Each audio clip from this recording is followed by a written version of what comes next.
Assalamualaikum warahmatullahi wabarakatuh. Perkenalkan kami dari kelompok 6, Hairatul Ilmi Sholihah, Viana Rosita, dan Hendrik Julistian. Kami akan mempresentasikan makalah kami yang berjudul Aspek Keuangan dalam Bisnis Syariah, di mana kami akan membahas beberapa hal, diantaranya yaitu konsep umum keuangan, keuangan dalam pandangan Al-Quran, keuangan dalam pandangan hadis, dan analisa komparasi dalam aspek keuangan. Materi yang pertama yaitu konsep umum keuangan.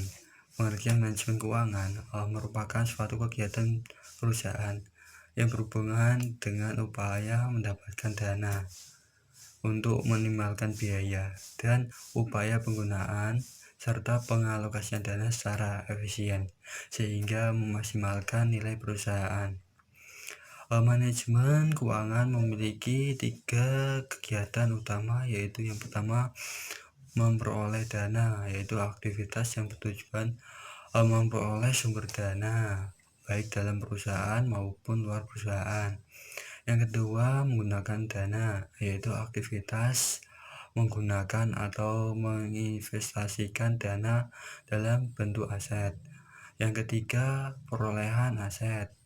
Nah, setelah dana digunakan atau diinvestasikan dalam bentuk aset, dana dikelola secara efektif dan efisien.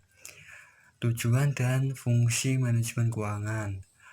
Manajemen keuangan bertujuan untuk memperoleh keuntungan atau profit dan meminimalkan biaya guna memperoleh keputusan yang maksimal sehingga perusahaan bisa berkembang dan berjalan. Adapun 3 fungsi keputusan manajemen keuangan. Yang pertama yaitu keputusan investasi, di mana seorang manajemen keuangan dalam pengalokasian dalam bentuk investasi dapat menghasilkan laba di masa yang akan datang. Yang kedua, keputusan penggunaan, di mana manajemen keuangan dalam mempertimbangkan dan analisis sumber-sumber ekonomi guna untuk mendanai di perusahaan dalam bentuk investasi maupun operasional. Yang ketiga yaitu keputusan dividen, di mana dalam manajemen keuangan membagi proporsi laba antara pemegang saham dan simpanan perusahaan guna untuk pertumbuhan perusahaan tersebut. Yang selanjutnya yaitu keuangan dalam pandangan Al-Quran.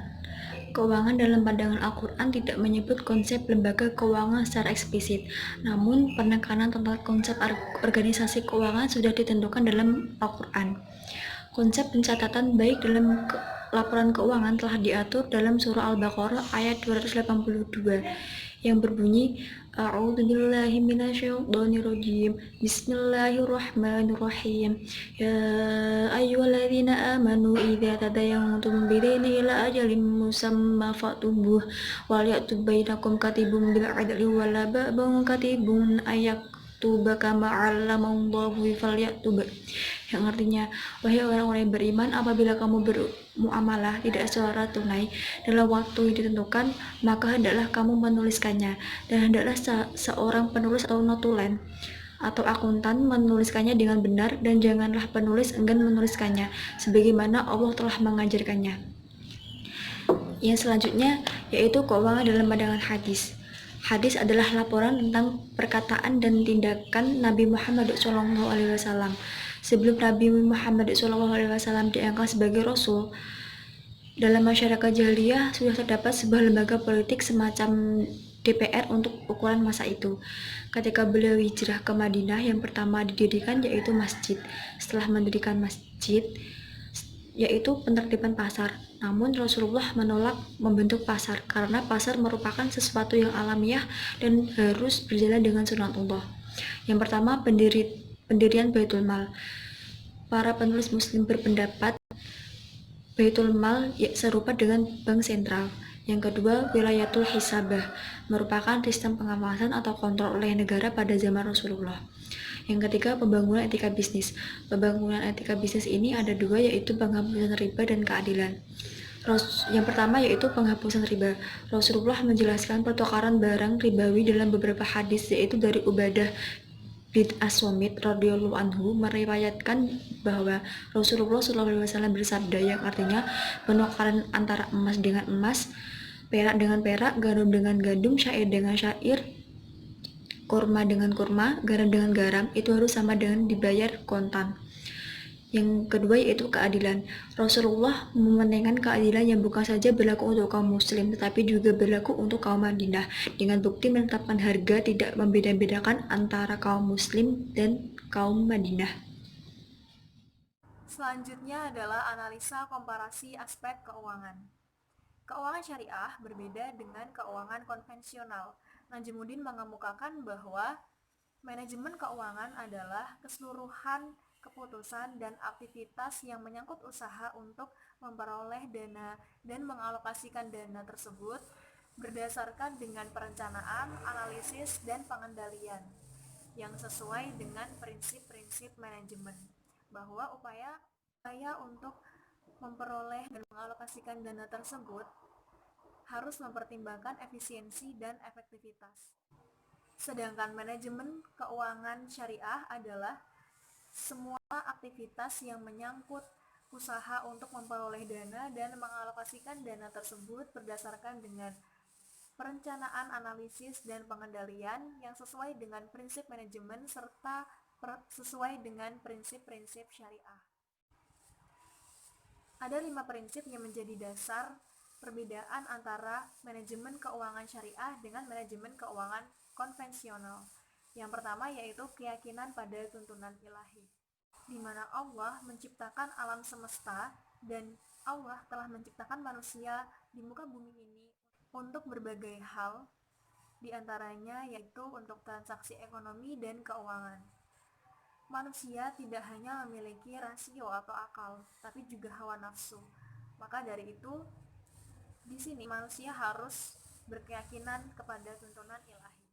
Sedangkan dalam manajemen konvensional, agama dan pemerintah ini terpisah, sehingga terdapat kebebasan beragama dan sekularitas dalam pemerintahan.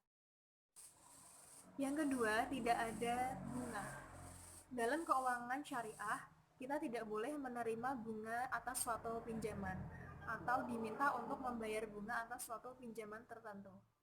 Sedangkan dalam keuangan konvensional, ketika kita meminjam uang dari bank, maka kita akan dikenakan bunga, dan sistem bunga adalah riba. Yang ketiga, tidak ada investasi haram. Uang harus diinvestasikan pada tujuan yang baik, sementara perusahaan-perusahaan yang memproduksi barang-barang haram seperti alkohol, tembakau, senjata, atau pornografi harus dihindari. Ini serupa dalam beberapa aspek dengan konsep konvensional, yang berupa investasi yang bertanggung jawab secara sosial atau socially responsible investing atau biasa disingkat SRI, yang berusaha memaksimalkan imbal hasil finansial dan kebaikan sosial secara umum. SRI ini mendukung praktik-praktik perusahaan yang mendorong pelestarian lingkungan, perlindungan konsumen, hak asasi manusia atau HAM, dan keberagaman. Nah, sejumlah praktisi SRI menghindari bisnis-bisnis yang serupa dengan bisnis yang akan dihindari bisnis syariah. Yang keempat, berbagai risiko dianjurkan. Gagasan tentang berbagai risiko secara sadar didorong dan dipraktikkan secara rutin di antara mitra bisnis seperti antara nasabah dan lembaga keuangan. Nah, bagi satu lembaga syariah, berbagi risiko ini sangat dianjurkan dalam transaksi bisnis dengan nasabah atau pelanggan. Ini mendorong distribusi risiko, laba, dan rugi secara merata. Nah, ini juga berarti bahwa uji tuntas yang dilakukan sebuah bank syariah mencakup tidak hanya kelayakan nasabah menerima kredit, tetapi juga ketahanan finansial dari proyek yang dimaksud. Singkat saja bahwa berbagai resiko bertujuan meningkatkan transparansi dan yang sangat penting mendorong rasa saling percaya, dan kejujuran dalam transaksi di antara para mitra bisnis, lembaga, dan nasabah. Tetapi juga ketahanan finansial dari proyek yang dimaksud. Singkat saja bahwa berbagai resiko bertujuan meningkatkan transparansi dan yang sangat penting mendorong rasa saling percaya dan kejujuran dalam transaksi di antara para mitra bisnis, lembaga, dan nasabah. Kemudian yang kelima adalah pembiayaan aset real.